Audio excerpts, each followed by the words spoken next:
sure that Israel's able to defend themselves against Iran, against their proxies. We've been very clear. Hezbollah attacks Israel almost every day, right? That's what we're seeing. And we have been very clear about making sure that they're able to defend themselves.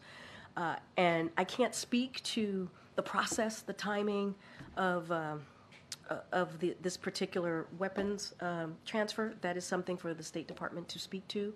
So I would have to leave it to them.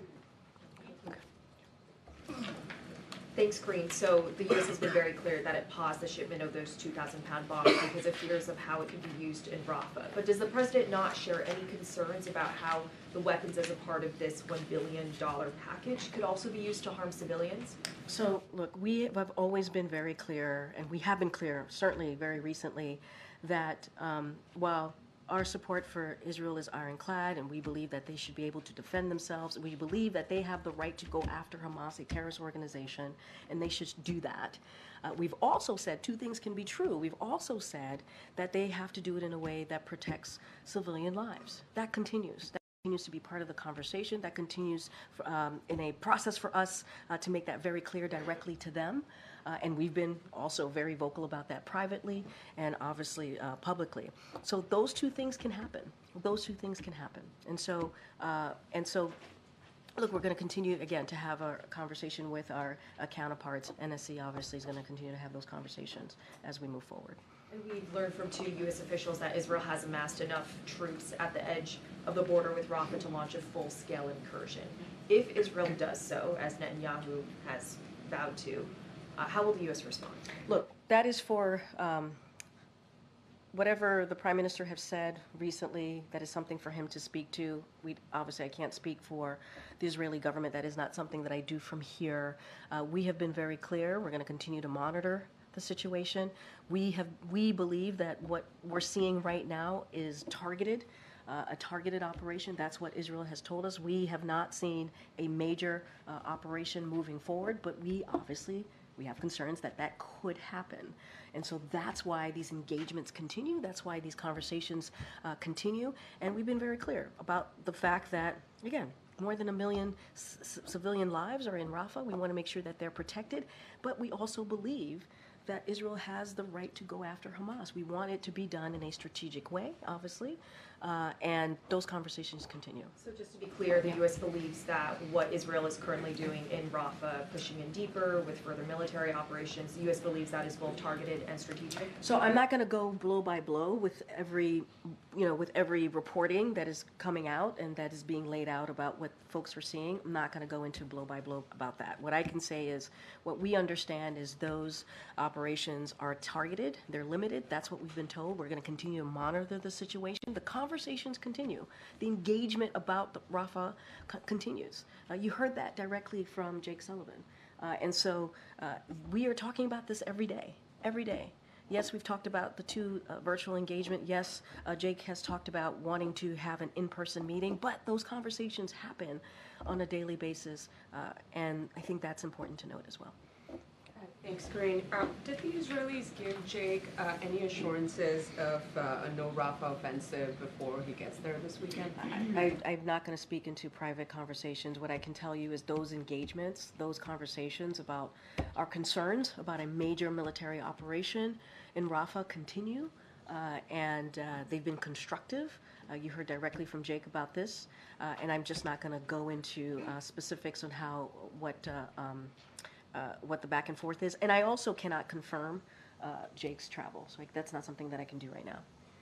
Just to kind of go back to the decision to send, $1 billion in arms to Israel, and then, what the president said about his decision to pause sending some arms to Israel. I mean, it just appears inconsistent. We understand that your position is to make sure Israel can defend itself, but how do how should we sort of think about both of these decisions made at the same time? I mean, is he not concerned that those $1 billion in arms is actually going to impact civilians in Rafah? So look, I don't believe it's inconsistent. We've been very clear. We've been very clear here. Two things can be true, right? Two things can be true. We can have tough conversations with our friends and allies. That is something that you've seen from this president in his diplomacy, right?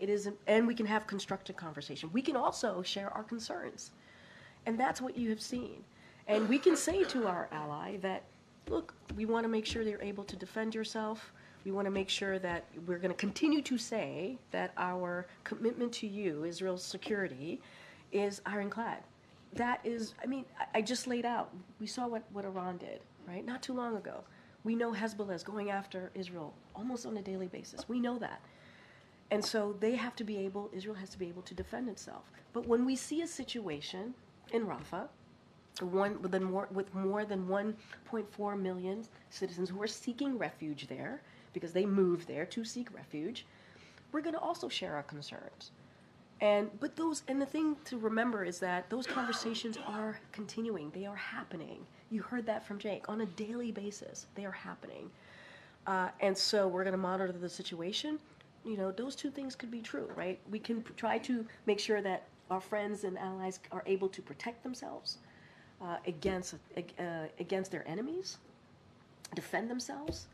And we can also flag and say, hey, this is something that we are concerned about when it comes, in this particular instance, obviously Rafah and a potential operations, a major operation, military operation in Rafah. But the president's comments, about his decision to pause a shipment to Israel, came in the light of campus protests. I mean, were those comments made in light of, kind of appeasing or reaching out to younger voters, or how people were feeling in the country at that point? I would say that we have been very loud and clear about our concerns about a major military operations in Rafah for weeks, for months. This is something that we have been talking about for some time now. So they're not connected. The president this is not about politics for this president. This is about the right thing to do. Sorry, Johan, just a different topic. Do you have a comment on the Putin-Xi meeting that's coming up this week? I mean, does the president have any thoughts on that? So here's our thoughts. We don't comment on bilateral engagement. We've been always pretty consistent. But I want to make one point clear. We find it unacceptable that the Chinese companies are helping Putin wage this war against Ukraine. And if China purports to want good relations with Europe and other countries, it cannot continue to fuel the biggest threat to European security right now. This is not just a U.S. position. You also heard it from the G7 partners, NATO, and the EU. And that's our position on that. Thanks, Karine. The IDF says that it has intensified military operations in specific areas of eastern Rafah. Can you first confirm whether it's still the U.S.'s assessment that this is not the full-scale, full incursion into Rafah that the president has been warning about? So look, what I will say, and I'm going to be pretty consistent from here, going to be pretty boring, I guess, for the next few minutes or so at this podium behind this lectern, which is we're monitoring the situation. We've been told, and what we see, it is a targeted, limited operation in Rafah. That is what we're seeing. I can't go by report here. That is not something that I'm going to do from here. We have made our concerns very clear, publicly and privately, about a potential major operations offensive in Rafah. And so, look, we do not believe they should be dropped in these bombs, right, should be dropped in densely populated cities. So we are talking to the Israeli government about this. That's why we put a pause on the shipment for one shipment, only one shipment of the 500 and 2,000 pound bombs, given our concerns, our major concerns here. And so I'm not going to go blow by blow here. I'm not going to go to every specific reporting.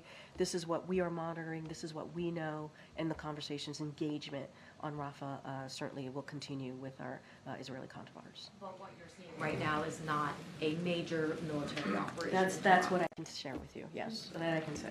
Just to return to a question that I think a couple of my colleagues were trying to ask about, this new arms deal for Israel. It would include tank ammunition, tactical vehicles, and mortar rounds. That's according to our reporting. Is the president not concerned that those are the kinds of things that could be used in a military operation into Rafah? So I would have to refer you on the specifics of what is being talked about, spoken about with the weapons transfer package. That is something that the State Department would have to speak to. And I've kind of addressed this already about how two things could be true, right? We believe that Israel has the right to defend itself. Obviously, when it comes to their security, it's ironclad, and we believe that They have every right to go after Hamas, a terrorist organization. We've been very clear about that. And we've also said they need to do this where we see protection of civilian lives. And so those things could be true, and those conversations are going to continue. I cannot speak to this package. That is something that the State Department can speak to. I can't speak to the process. I can't speak to what's in it. That's for the State Department to lay out. Well, you've drawn a real distinction, I think, between offensive and defensive operations, and the president was clear that the reason for pausing on the shipment of bombs is because those are the kinds of bombs that could be used in a Rafah operation. So I'm just asking again whether tank ammunition, tactical vehicles, and mortar rounds, are those not things that could also potentially be used in a Rafah incursion? So we have been clear. I can't speak to the specifics of what is in this transfer of weapons. I can't. What I can say is that we have been clear that Israel has the right to defend itself. We are committed to Israel's security. That is ironclad. That is true, right? We believe that they should have the right to defend themselves against their enemies, including Hamas. And so that is what you see here. That is what you're going to continue to see from us. When it comes to our potential concern of a major offensive operation in Rafah, we've talked about that. Which is why we paused that one shipment because of our concerns of a major offensive operation. Not asking you to confirm the details of this specific arms deal, Yep. but the list that I just gave, Yep. does the U.S. see those things as being purely defensive weapons? What we have been very clear about, Israel has the right to defend itself. That's what we believe. We paused one shipment that we believe could be used in a potential offensive operation in Rafah, and we've been very clear about that. It's one shipment that we paused, but it doesn't take away from the fact that Israel should be able to defend itself against its enemies, and that's what this is about. That's what we're talking about here. Okay. Corinne, we understand there's a group of American doctors who are in Gaza who are looking for the administration's help in getting out of there, that they are with the Palestinian American Medical Association. They traveled to Gaza this month to provide some emergency medical assistance. Can you detail the administration's efforts to try to get them out? How is Israel cooperating with that assistance? So we can say that we're tracking this matter closely and working to get the impacted American citizens out of Gaza. So that is something that we're working on. We've been in touch with representatives for doctors and their families and are engaging directly with the government of Israel to make that happen. So we're doing everything that we can. Is the goal to get them out immediately or before operations expand into Rafah and there's military movement there that could further put them? I mean, regardless if there was an operation in Rafah or potential operation in Rafah, it doesn't. We need to get them out. We want to get them out, and that is our. It has nothing to do with anything else. These are Americans, impacted American citizens, and so we're working to get them out. And then just on the debates, can you explain why President Biden feels it's important to have a general election face-off one-on-one with former President Trump in late June, which is earlier than in past election cycles? Look, I can't speak to the timeline. I can't speak to the decisions on the debate. That is something that the campaign could speak to. I can speak to what the president has been trying to do for these past 3 years and make that stark contrast with what Republican elected officials have been trying to do. He's been trying to make sure that we build an economy for all, don't leave anybody behind, make sure that we're fighting Big Pharma, make sure that we're lowering costs for Americans. And you have congressional Republicans, actually that way, who are constantly trying to make sure that that we increase healthcare cost, right? That we give tax breaks to corporations and billionaires. That's what they're offering. Cut Medicare, Medicaid, and Social Security. That's what I can provide for you. What the president's policy has been, what he's been trying to do, and what we're up against here. And we're also talking about our democracy, our freedoms that are under attack. And so the president's going to continue to fight for that. As it relates to the debate, timeline, or anything connected to that, that is something for the campaign to speak to. And just finally, the president put a statement out on this, but is there anything else you can share about this, what appears to be an attempted assassination attempt on the Slovakian prime minister? Yeah, as you just stated, the president put out a statement on this earlier today, and I will just reiterate that we're expressing, the president expressed his alarm and deep concern over the attack. As the president said, he and Dr. Biden are praying for a swift recovery, and our thoughts are with his family and the people of Slovakia. We condemn this horrific act of violence, and our embassy is in close touch with the government and ready to assist. and I'm just going to leave it there for now. I want to ask about the inflation report, but first I wanted to just follow up. Does the president intend any direct outreach to allies in Slovakia, or I don't have calls or any. anything like I don't have that? any calls to read out to you at this time. Okay. On the inflation report, Yeah, sure. obviously it was positive for you guys, but we're still seeing inflation above normal levels, despite everything the administration and the Fed is doing. Do you have a sense of when households can expect to see prices stabilize? So look, here's what I can tell you. What we're going to continue to do is make sure that we are, when it comes to our priority as it relates to the economy, we want to make sure that we're fighting inflation and continue to do so. And so we understand we have a lot more work to do. We get that.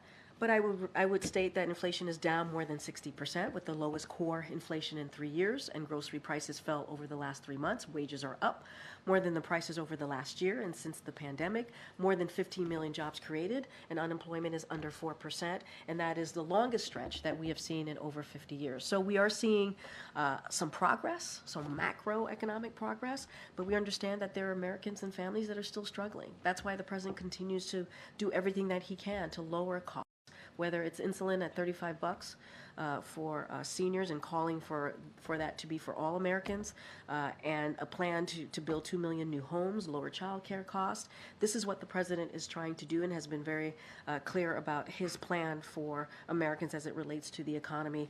And again, in contrast to what GOP is trying to do, cut Medicare, cut Social Security, cut Medicaid, make sure that they want to make sure that there's a tax break for billionaires and corporations. That's not what this president is about. So the work continues. We're going to continue to fight inflation. We're going to continue to be really focused on that, and that's what you're going to see from this administration. Okay. Back to Rafa, is there a concern at all that, you know, these targeted attacks would still cumulatively add up to, you know, the amount of civilian casualties or damage? I know that the concern is a major ground operation, but as these more targeted attacks continue by the IDF, is there a worry that that would still add up ultimately to the kind of civilian casualties you're trying to avoid? So what I can say is what Jake said, which is we're monitoring the situation, and we're going to continue to do that. We're going to continue to have engagements with our counterparts in the Israeli government. That is something that we're going to continue. We believe that it's been constructive. We have not seen a major military operation. And so we've been clear about that. Jake has been clear about that from here, but we're going to continue to have those conversations. I can't get into cumulative. That's hypotheticals that I don't want to get into from here, but the engagements continue. Jake said himself when he was here, he's hoping in the next couple of days or so to have an in-person meeting to talk about Rafah operations. He has had regular communications with his counterparts in the Israeli government, and that's going to continue. You couldn't preview Jake's travel, but are there any sense of a meeting happening in Washington? When those in-person meetings would happen? Can you speak to any of that? As you know, when we have had virtual meetings with our counterparts in Israel government, we have shared that information, including the virtual meetings, including when the president spoke to the prime minister, and we said in our readout that they talked about the Rafah operations. We certainly will share that with you. I just don't have anything at this time to speak to. With apologies, with the situations in Israel, you're saying that two things can be true at the same time. Can two things be true at the same time again? In other words, would the president again decide that the most recent weapons package that he proposed is being used for a large capacity of civilian deaths, like the 2,000-pound bombs? Could he then again say, you know what, we're gonna hold these back after all? I'm not gonna get into hypotheticals for me. I'm just not. What I can say is that we have been very clear that our when it comes to Israel's security, that is ironclad. We believe that they should be able to defend themselves. We've been very clear about that against our enemies, including Hamas. Clear about that. When there are concerns that we see, we will certainly speak to that, as we have done for the past several weeks. We have been consistent about that too. In this particular instance with the Rafah operations, a major military operations, we have said we have concerns, and those conversations continue. I'm not going to get into hypotheticals from here. I think we have laid out how we see our engagement, obviously, how we see this moving forward, whether it is the Rafah operations, obviously our major concerns there, and those conversations continuing, and also making sure that Israel has what it needs to defend itself. And that has been consistent here, and that is what we're going to continue to say from here. And you heard directly from the National Security Advisor, lay that out in 10 parts on Monday, and I think in a pretty comprehensive, detailed way. Obviously, there's the hostage deal that we want to make sure that happens. We want to see a ceasefire. We want to see hostages come home. We want to see more humanitarian aid go in. And so that is also something that we're working as well towards. President had a big event yesterday on tariffs. I wanted to circle back to the U.S. steel situation. The offer from Nippon Steel to buy U.S. steel. The president has opposed that deal. Can you give us any update? Does he plan to try to block it? Is he hoping the proponent withdraws its offer? He's, been on record opposing it for a month or two now. So we're just going to be, there's a CFIUS review. I'm going to be super mindful. It's independent review, so I can't comment beyond that. There are calls from senators, Republican senators, that he can kill it without that review. Is it No, I administration's totally position that he understand. should wait for the review? We respect the CFIUS review. I'm just not going to get ahead of that. And on the border, can you give us any update on the president's thinking on that executive order that you folks are said to be considering? Look, this is the same thing that I've been saying, and we've all been saying for the past several months, right? Especially since when we first introduced this national security supplemental back in October, that included the border security piece in that, and then obviously we took that out and then went to a place of working a bipartisan way with senators in trying to come up with a negotiation that dealt with border challenges, that dealt with a broken system that we have seen for decades. And so we still want to see that. We still want to see Congress move forward with that. We believe it is the toughest, the fairest way to deal with the border, to deal with the immigration challenges. The president wants to sign that. He wants to sign that.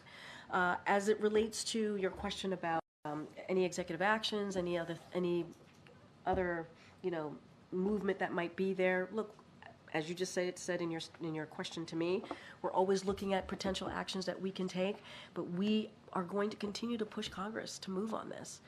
We believe that it could happen. We believe that it can happen. There are two reports today on potential actions. One from the AP, our friend Colleen right here, that the administration might consider sort of triaging new asylum cases to the front of the line to more quickly assess whether they are removed or stayed for a more thorough review. And another from the New York Post that the president might consider an executive action to close the border at a threshold of 4,000 crossings a day. I'm wondering if you can speak to either of those reports. Look, it's basically the same answer that I gave you in your first question, which is we want to see, we understand this immigration system has been broken for decades. We want to see that Senate bipartisan negotiation plan that came forward. We want to see that moving. And as I've stated many times before, you've heard it from the president himself, we were ready to move forward. That was ready to be pushed out of the Senate in a bipartisan way. The former president, President Trump, told Republicans to reject it. And that's what we're seeing. And we believe that Republicans should be where majority of Americans are. They want to see an answer, a way to fix this. We believe legislatively to fix what's happening at the border, the challenges that we're seeing. I don't have anything beyond that. As I've said many, many times before, as you asked me your question, we're looking at all options. I just don't have anything to share at this time. I should specify with Sungmin and Colleen before I don't want to get in trouble. Good. A call out to Sungmin, who's not here. Go ahead, April. Kareem, Yes. I have two topics. One, Marilyn Mosby, we understand that the application for pardon has been delivered and accepted by the White House as well as Justice. What's the movement? What is the president's thinking? What is he expected to do on this? So I want to, and April, I appreciate the question. I know we went back and forth on this last week. Certainly appreciate the question. I have to be really careful from this podium not to talk about individual pardon requests. It is inappropriate for me to do so. And so I need to be really mindful. DOJ, and I said this to you last time, employs a thorough and deliberative process. We've got to let them do that process. And so that is certainly, that particular question has to go to DOJ from this lectern at this podium. I cannot speak to individual cases and want to be super mindful. And we never have. We never have over the last 3 years. Other presidents have, but that's okay. But that's what I'm saying. We have it. We have it because we want to respect that process. So, and follow up on that topic, has the president gotten any communication personally from organizations like the NAACP, Win with Women, some of the organizations that have written letters to the president about this case? Because you've got the majority of the civil rights community, a lot of large organizations, black organizations, are really on the side of a pardon for her. Does he know about it? Has he talked to anyone specifically on it? So I have not spoken to the president directly about it. I know the letters that you're speaking of. I know we get letters all the time, right? Obviously, in supporting an agenda. So obviously, those letters have come through. I just haven't spoken to the president directly about this. And I want to be careful, right? We don't. We do not want to speak about individual cases. We believe it's inappropriate. We want to be really, really mindful And here. lastly on this topic then. Yeah. On this topic. On this topic? On this topic. Oh, we right, continue. Okay. The 23rd is sentencing. Could it be realistic that everyone's waiting for the 23rd and then they would think about acting? I can't. I want to be really mindful. I appreciate your efforts. I appreciate. I know clearly, and I appreciate your effort. I just cannot comment on individual cases here. And lastly, on the next topic. Oh, I thought this was the last one. No, I said two when we started. Oh, okay. All right, so at the beginning of the briefing, you talked about the commitment to policing. And for the last few years, particularly when then candidate Biden was talking about holding police officers accountable when the George Floyd death happened. We all remember that. Now there is another call yet again from the mothers of the movement who are meeting with the members of the Congressional Black Caucus right now looking for action, particularly in the wake of what happened in Florida recently with the black man shot by police who was in the military. Wrong person, wrong place. What are the thoughts of this White House about the push for police reform as you support police, accountability and civil rights at the same time? Yeah, and our hearts go out to anyone who lost a child. It is under any circumstance. It is heartbreaking.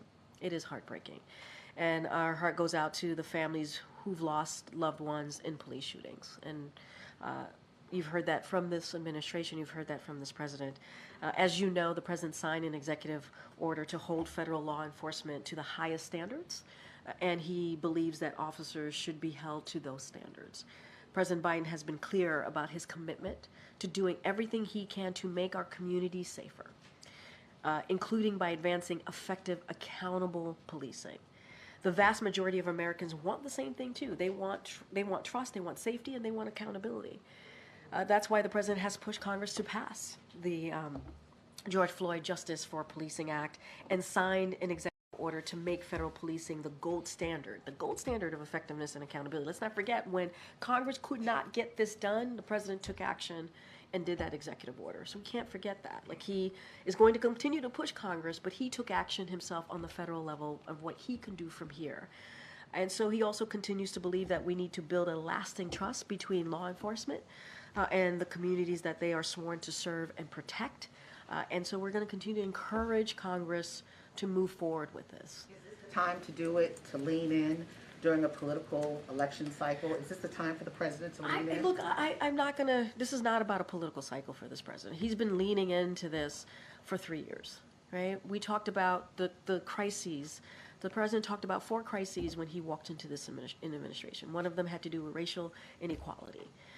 And from the beginning, he has pushed for Congress to move forward for the George Floyd Justice and Policing Act. It didn't move forward, and he acted. And he acted some time ago and moved forward with an executive order. And we're going to continue to push for that. It has nothing to do with politics. It has everything to do with this being the right thing to do. When White House blame Tim Scott for holding it up? Oh, I'm not going to get into the blame game here. because I don't even know where the process is, we believe that Congress should move forward in getting this done in a bipartisan way. There's no reason why it shouldn't. Good. Thank you. What are the next steps after White House officials met with the Chinese this week in Geneva on AI? What are the next steps? Yes. Look, as you know, the president signed an executive order on AI, which is the most comprehensive executive action that he took. And what I would say with the China, those conversations are going to continue, but this is an issue that the president believes that we need to act on and thinks it's an incredibly important issue to move forward on. Those conversations with China are going to continue. Those diplomatic conversations, I don't have anything to preview beyond that. A bipartisan group of senators this morning put out a roadmap for their view of legislation on artificial intelligence, led by Senator Schumer. Does this White House have a perspective on it, and have you weighed in at all directly with those 4 senators? Yeah, so this is very similar to the answer that I gave, but I will say to this particular legislation, we're grateful that Leader Schumer and Senators Rounds, Young, and Martin for their work on this important issue. We're very grateful, as you know, and I think we may have mentioned this, after the president did his executive order, as I mentioned, is the most significant action done by a government. He within days of signing it, he met with that exact group of lawmakers to underscore the importance of moving forward with a bipartisan legislation. So we're appreciative of that. We think it's important that they're doing that as it relates to the exact approach of this piece of legislation. That is something that Congress is going to have to move forward on, but we're grateful. We're grateful that they're moving forward in a bipartisan way. Again, the president talked to this particular group about this, and so we're glad to see this moving forward. Just so I understand, so you're appreciative of them working on something related to AI, Yep. but you're not backing what's in the framework. Well, it has to, there's a process here, right? It has to move forward. They're going to have to figure out the exact approach. We're going to let them figure out the exact approach. The president said in that meeting that he had with that congressional group that they needed to move forward in a bipartisan way. We see that. We are grateful for that. But I'm not going to get into the specifics. They're working through that. They're going to figure out the exact approach. So we're going to let them do that. Thank you. Okay. Good, Karen. You briefly talked on Monday about the president's meeting tomorrow with the families involved in the Brown versus Board of Education case. Do you have more you can share about the details, who he's meeting with, how the meeting came about, and what his message will be? I do. I have a little bit more detail on that, on just like obviously these are a couple of days of really important engagement that the president has. I'll start with the Brown v. Board of Education. So this week at the White House, we're recognizing it is the 70th anniversary of the landmark Supreme Court decision, Brown v. Board of Education, becoming the law of the land. President Biden will participate in a number of engagements that honor the legacy of those who paved the way for progress and hard-fought rights for Black Americans. He will also highlight his vision for how we must continue to build on these freedoms. Tomorrow, President Biden will meet with the plaintiffs from the landmark Brown v. Board of Education case and their families at the White House. And then on Friday, as I stated earlier this week as well, May 17th, President Biden will deliver remarks at the NAACP 70th anniversary of Brown v. Board of Education at the National Museum of African American History and Culture in Washington, D.C. The president and the vice president will also meet with. Excuse me. I have a little cold, guys. Sorry. The president and the vice president will also meet with the leaders of the Divine Nine, historically Black sororities and fraternities. On Sunday, May 19th, as you all are tracking, the president is going to deliver commencement address at the 140th Morehouse College commencement in Atlanta, Georgia. So as you can see, there are a couple of engagements that he's having in the next 4 or 5 days, and so we will have more to share, and obviously you'll hear from him directly. So, according to today's CPI report, rental inflation continues to be stubbornly high. How optimistic is President Biden that Congress will approve his, plans to build 2 million more homes or preserve 2 million more homes? So look, I think this is something that the president's going to continue to fight for. Obviously, he's going to continue to speak towards how important it is for homeowners to be able to afford a home, to be able to afford rent. And we know what Americans are going through. That's why he created very early on in his administration, he created a task force to deal with that, to deal with how we can, what else we can do from here, from the federal government, to deal with what homeowners are dealing with, what Americans are dealing with when it comes to higher cost. But the way to actually address this in a more holistic way, we have to see legislation, we have to see Congress act.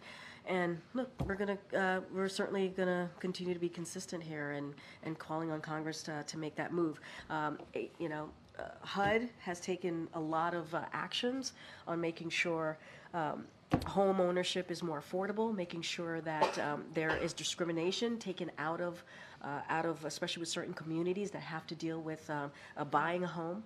And so they've been very effective there, so we appreciate their leadership there, but we need to do more. We need to do more. What's the progress though so far of the 2 million homes?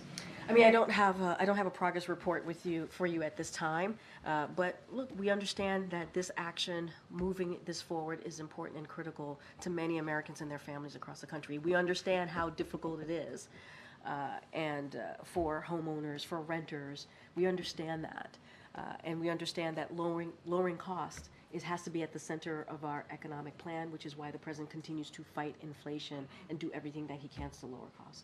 How worried is President Biden about his re-election bid based on this? Because this affects Americans. I can't speak to that. What I can say is that the president's doing everything that he can to deliver for the American people every day. Every day. It's not about politics, it's about the right thing to do. That's one of the reasons why he ran. He believed that he can do something, he can get things done. And we believe in the last 3.5 years we've been able to do that. We've been able to create some jobs. We've been able to lower unemployment. We understand that people are still feeling this and there's more work to do, but it's not, as I'm speaking about this, it's not in a political lens. This is on what the president believes is the right thing to do on behalf of the American people as president of the United States. Thank you, Corinne. No, Yeah, thank you. Okay, I'll wait then. No problem. How concerned is the president about the advances the Russian army is making around Kharkiv? I mean, you saw Secretary Blinken in Ukraine yesterday, and I think he laid out our commitment, obviously, to Ukraine, and that's one of the reasons that we fought so hard, certainly to get that national security supplemental done. And so we are focused on supporting Ukraine's defense. We're going to continue to do that in Kharkiv, obviously, in that region where Ukrainian forces are fighting very hard. And as you know, on Friday, we warned that we had been anticipating that Russia would launch an offensive against Kharkiv, and we're anticipating that Russia would increase its attacks in an attempt to establish a shallow buffer zone along the Ukraine border, and we have been coordinating closely with Ukraine to help them prepare. And as you've heard us say, you heard Jake said this as well on Monday, how when the National Security Supplemental became law, the president right away moved forward with the president authorization for $1 billion of military aid package. And so that continues to flow. Certainly the Department of Defense would have more on that. And then on Friday, he authorized a second military package to send more urgently needed weapons, including artillery ammunition, air defense, interceptors, and anti-aircraft missiles, armed vehicles, artillery rounds, javelins, and anti-armor systems, and other equipment needed to defend Kharkiv and other areas under threat. We are also working on another package to get urgently needed aid to Ukraine. So you've seen our commitment. You've seen our commitment through the Secretary Blinken, obviously, who was just there. We're committed to Ukraine continuing to fight for their democracy and continuing to fight Russia's aggression.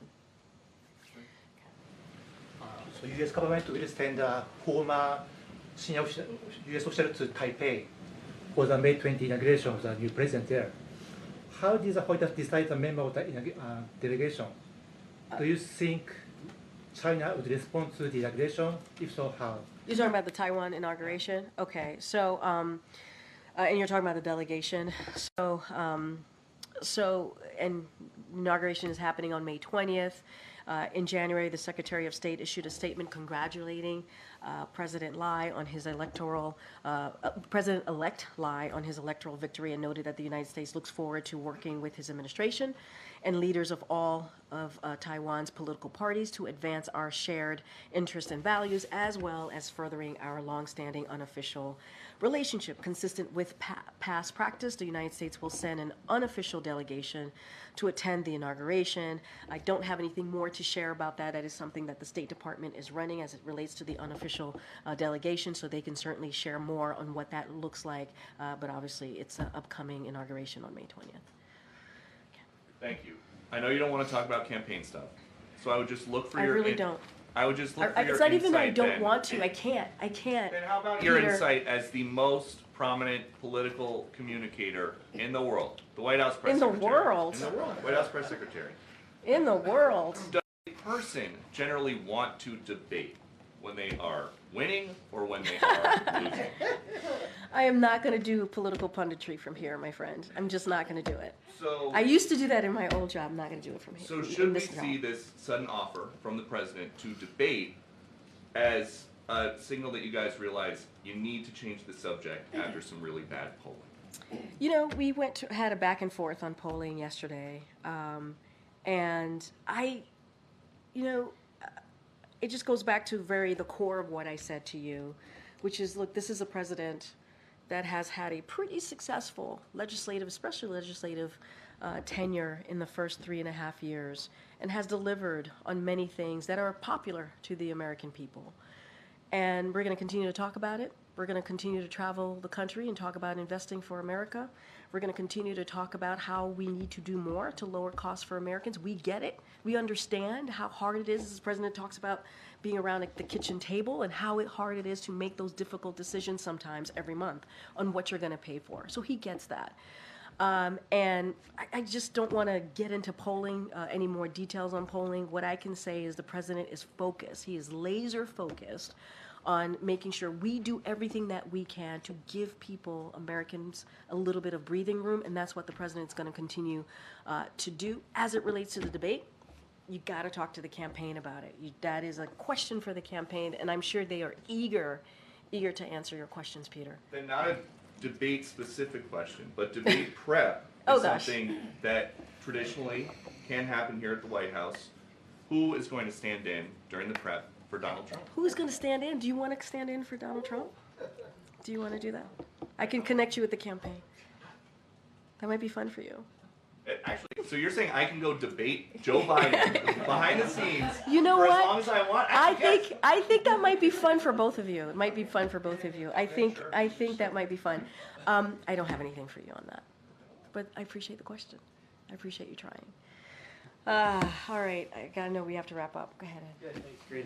I'm going to ask you about how the president talks about inflation. So two times over the past 2 weeks, the president said inflation was 9% when he came into office. Is the president misleading Americans on that, or does it just not realize that inflation was 1.4% when he came So, in? and thank you for the question, because I know that we got a lot of incoming on this yesterday. And look, what the president was, the point that he was making is that the factors that caused inflation was in place when he walked into the administration, when he took office. As you know, the pandemic caused inflation around the world to be by disrupting our economy and breaking our supply chains. As you know, we had to act quickly on dealing with the supply chain. He put together a task force. You saw the president do that. And just a couple of examples here, or one example, semiconductor shortages already existed when he took office. That increased costs on everything from auto parts to washing machines by some measures. It accounted for 1/3 of inflation in late 2021. Many countries saw worse inflation than we did, and obviously, and we have talked about this, we've been able to come out of that economic downturn in a better place than most of our counterparts across the globe. Reopening after the pandemic unavoidably increased inflation by unleashing pent-up demand. Inflation increased quickly as we reopened. Annualized core CPI in the second term of 2021 was 9%. And so he was talking about the factors that were in place that led to that. And look, and I said this earlier, going to say it again, we're going to do everything, as we were talking about CPI, we're going to do everything that we can. This president is committed to doing everything that we can to fight inflation, and that's what the president was trying to speak to. But COVID started in March of 2020, so those factors were in place for about a year before the president took office. Look, the pandemic was happening, right? That caused inflation. That was happening. Supply chain was breaking our economy. That was happening. And it wasn't just us. It wasn't just us. It was globally. And they were, and other countries, our allies and partners, were seeing worse inflation than we were. And we are able to recover, and we are in a stronger position as we've recovered. But he was talking about what was in place, what was happening, the factors that led. And I talked about the second quarter of 2021, we saw that inflation was at 9%. So he was speaking specifically to the factors that led to that. All right, I gotta wrap. Go ahead.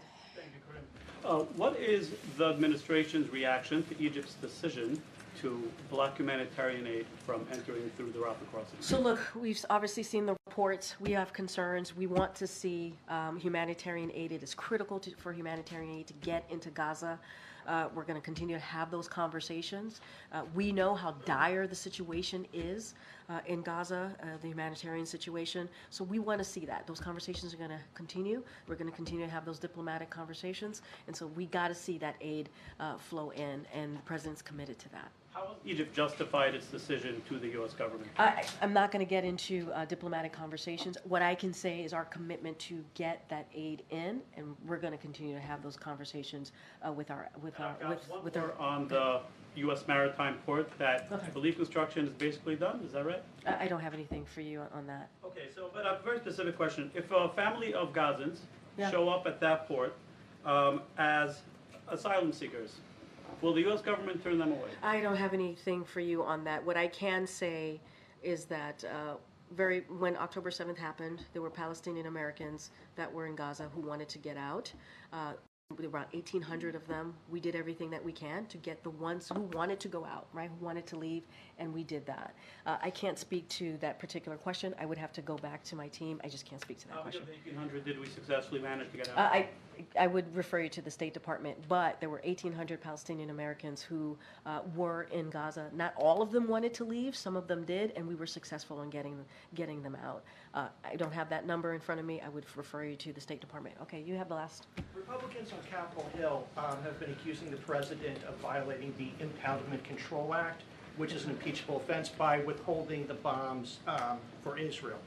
Does the White House have a response to that? And what is the legal authority that the White House is citing for the president to withhold the weapons? So look, I will say this. The administration, as you saw, we put out a SAP just yesterday, and that we, just last night, a statement of administration's policy about this particular, the Israel Security Assistance Act. We said that we would veto that bill. The administration strongly opposes this attempt to constrain the president's ability to deploy U.S. security assistance consistent with U.S. foreign policy and national security objectives. This bill raises serious concerns about infringing of the president's authorities under Article 2 of the Constitution. So that is, to answer your question, it's under Article 2 of the Constitution, and that is our legal authority here. And with that, the accusations that withholding the weapons violates the impoundment control. I mean, I just said that we believe that it was in our legal authority to do so. We did. And we've been very clear. This is one shipment. As we talk about the Rafah operations and our concerns about a major military operations. And you've heard us. I went back and forth with some of your colleagues about our commitment. You heard it from Jake Sullivan. Our commitment to Israel's security is ironclad. We believe that they should be able to defend themselves, and that is going to be consistent. We're going to continue to say so. And when it comes to a potential major military operation in Rafah, we're going to share our concerns publicly and privately, as we have been doing for the past several weeks. All right, everybody. I'll see you tomorrow. Thanks. Feel better. Bye. Thank you.